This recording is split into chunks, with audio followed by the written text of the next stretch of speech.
नमस्कार मित्रांनो. आज आपण इयत्ता 5वी परिसर अभ्यास भाग 2 मधील पृथ्वीवरील सजीव या घटकातील पृथ्वीची उत्पत्ती हा उपघटक अभ्यासणार आहोत. आपणा सगळ्यांनाच काही प्रश्न पडतात.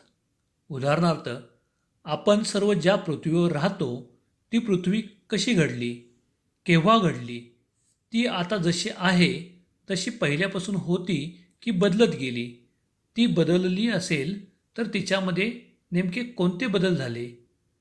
या व्हिडिओमध्ये आपण याचीच माहिती घेणार आहोत.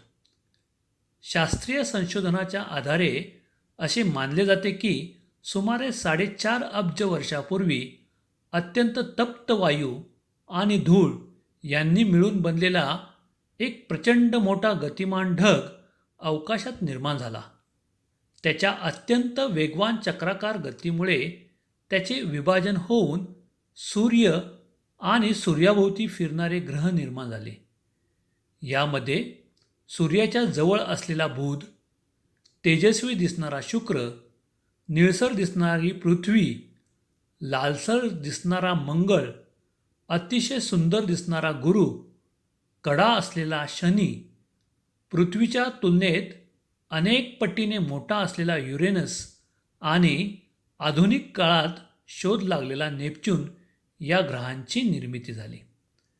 या सर्व ग्रहांपैकी पृथ्वीवर सजीवसृष्टी आहे म्हणून आणि आपण पृथ्वीवर राहतो म्हणून पृथ्वीची सुरुवातीची स्थिती आणि नंतर पृथ्वीमध्ये झालेला बदल याबाबत आत्ता आपण माहिती घेऊया. सुरुवातीला पृथ्वी हा तप्त गोळा होता. असे म्हटले जाते की या तप्त गोळ्यावर एक उल्कापिंड आदळल्यामुळे पृथ्वीचा उपग्रह म्हणजेच चंद्राची निर्मिती झाली. हळूहळू अनेक भौगोलिक बदल होऊन पृथ्वीचा पृष्ठभाग थंड झाला. पृथ्वीचा पृष्ठभाग थंड होऊन तिच्यावर जलाशयाची निर्मिती होण्यासाठी जवळजवळ 80 कोटी वर्ष लागली. जमिनीची निर्मिती म्हणजेच खंडांची निर्मिती झाली. हळूहळू पर्वत, दऱ्या, बर्फाने आच्छादित असणारे ध्रुवीय प्रदेश आणि वाळवंटीय प्रदेश तयार झाले.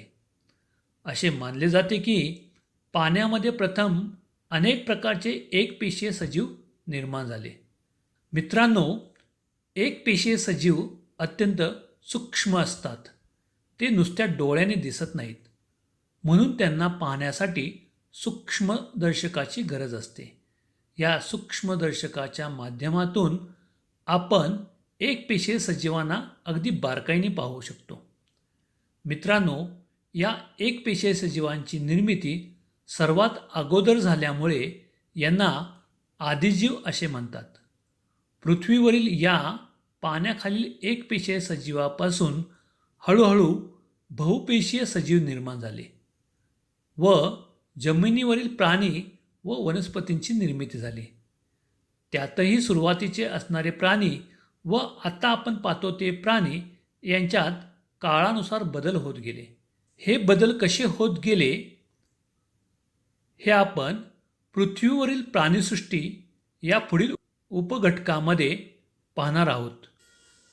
तत्पूर्वी तुम्हाला एक छोटासा स्वाध्याय पूर्ण करायचा आहे. तुम्हाला पुढील चौकटीत लपलेल्या 5 ग्रहांची नावे शोधून त्याभोवती गोल करायचं आहे. एक तुम्हाला मी तसा करून दाखवतो. आता उदाहरणार्थ ही जी चौकट आहे याच्यामध्ये तुम्ही जर बघितलं तर अनेक अक्षर आहेत. म्हणजे र, बु, सु, शु, यु, वि, न, ध, क्र, रे, ळ, टो, छु, य, न, ग, हु, प्लु, प, स, म, रा, द्र, च, ने असे सगळे अक्षर आहे. आणि याच्यापासून जर मला एखादा जर ग्रहाचं नाव शोधायचं असेल तर मला इथे बुध हा ग्रह दिसतो आहे. बघूया आपण बुध.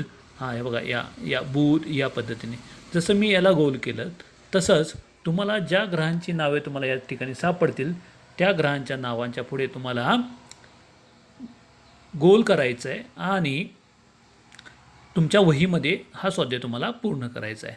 तो स्वाध्याय पूर्ण झाल्यानंतर तो तुम्ही तुमच्या पालकांना आणि वर्ग शिक्षण दाखवायचं आहे. दाखवाल ना मग? चला तर मग. धन्यवाद.